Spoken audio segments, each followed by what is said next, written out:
For Creamer Media's Polity, I'm Sane Dhlamini. Researcher and analyst Professor Raymond Suttner joins me for Suttner's View, a weekly commentary on South Africa's political scene.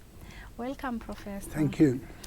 From the reports of the ANC-NEC meeting with President Jacob Zuma, he appears under siege.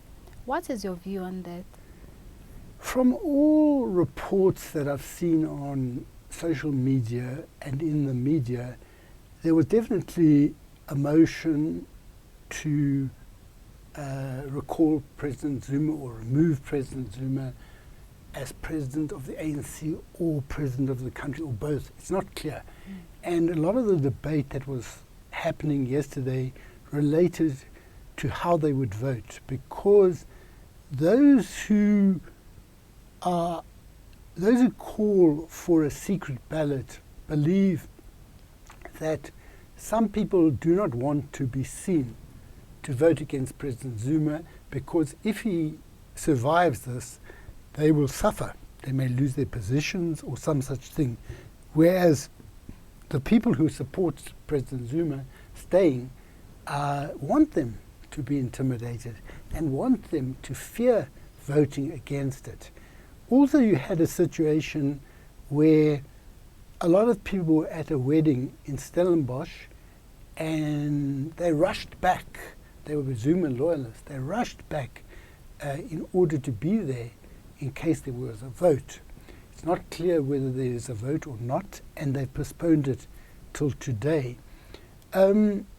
My sense is whatever the outcome of this will be, and my guess is that Zuma may survive it, whatever the outcome may be, it creates a lot of instability. Because if Zuma were to go, whoever takes his place has to operate in an environment where a lot of people who are pro-Zuma remain there. And there will be tensions in that regard, or alternatively, as is the pattern with these things, some of these people may just cross over, although it depends whether whoever takes Zuma's place is a caretaker or a final replacement of Zuma. If Zuma remains, what are the consequences for those who have initiated this, as said to be 3 cabinet ministers, and all those who are seen to support the idea of removing Zuma? What will be the consequences for them if Zuma remains? Now, 3 years ago, Zuma may have just removed them, but will he do it now? He's got his position is weakened, but Zuma doesn't always see that his position is weakened, because whenever something happens to him, like the state capture report, he just seems to carry on dancing as if nothing has happened. So we don't know whether he will be chastened by this or whether he will act against people. But one thing that is sure is that this motion would not have come up if there were not an atmosphere, a restive atmosphere within the ANC. And this must have come from branches and regions and provinces pressurizing the members of the NEC to do this, because although people may be acting on principle, they also act with a sense that maybe this man's time has come and they may be readying themselves for the aftermath of Zuma's rule. I don't want to predict, but all I do believe is that this may be very messy, because there's a lot at stake in terms of contracts, positions, a whole lot of things, some of which seem to have been irregular. So removing Zuma puts a lot of people in what they may see as a vulnerable position in regard to irregularities that have been performed. Likewise, the people who come in, likewise, if Zuma does stay there, the very fact that this motion has occurred may embolden people to support certain things that they wouldn't have supported before. So it's going to be very unstable. The ANC will lose whatever cohesion it seems to have had. Not just because of this one day, but this one day has symbolized that disunity. And recently we saw a meeting where the veterans met with President Jacob Zuma and other ANC leaders, which was to discuss ways of resolving the crisis in the ANC as well as the state. You were not part of these meetings. Why not? You know, there's more than one veterans group. Now that group went there and they didn't really, I thought they were disunited because Wally Serote, when he came to speak on their behalf, said they're not calling for Zuma's resignation. Anyone who does that is speaking on their own behalf. But then you've got this other group that didn't go, the Save South Africa group, led by Sipho Pitjana. In the forefront of their call is that Zuma does resign. I have not, I do agree with the idea of Zuma being removed, and I also see it as positive if the engagement of the veterans will lead to reduction of corruption and things like that, because whether the ANC loses the next elections or not, it will remain an important factor in South African society, so that if it can be cleaned up, that will be better for South African society. But I think that the veterans who went to see the ANC leadership may have got locked into a process which has not got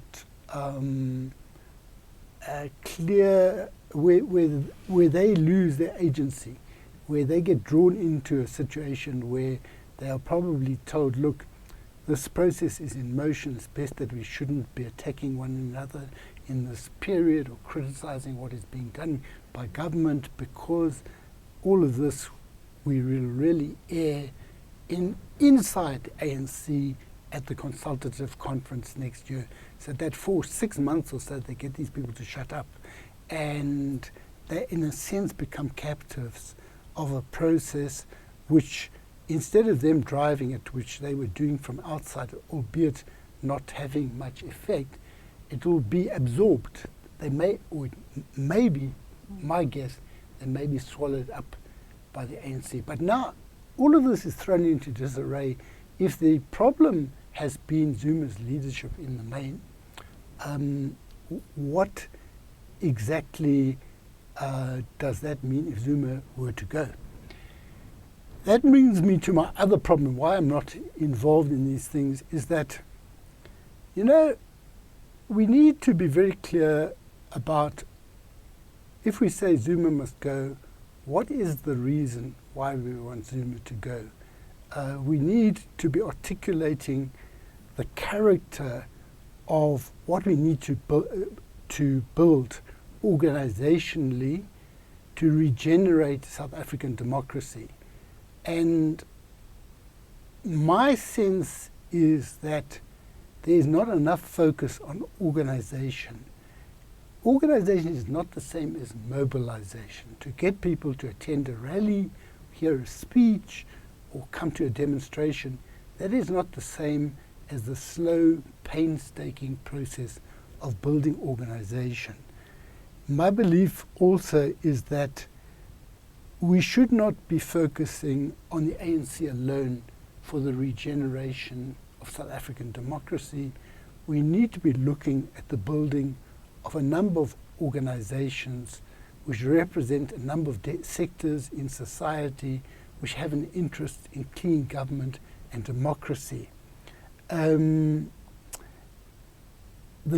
NUMSA initiated a United Front process from its Congress at the end of 2013, but it has not got off the ground. And one of the reasons that is the case, in my view, is it was not broad.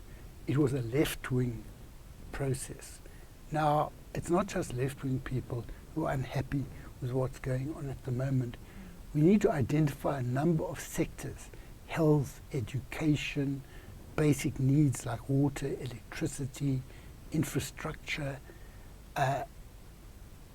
sexuality, gender-based violence, violence in general, rule of law, but also a lot of these things are concerns of the poor. But the poor and the rich have a common interest in clean government. So my sense is that one should also see a role for business. And business has played a role in relation to the dismissal of Nene and things like this. See a role for business in some sort of united front.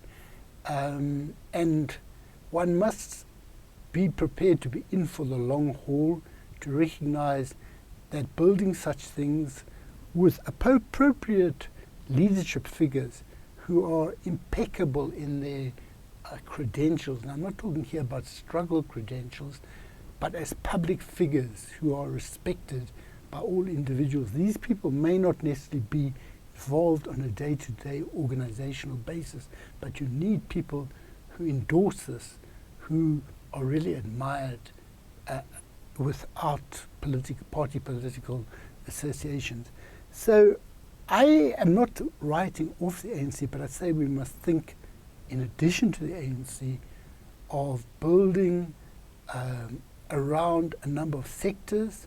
When you build around sectors, you're not speaking about socialism or national democratic revolution, although hopefully in the course of working together that they will develop common political ideas. Thank you, Professor. That was Professor Raymond Suttner speaking to Creamer Media's Polity about Zuma under siege and the political future.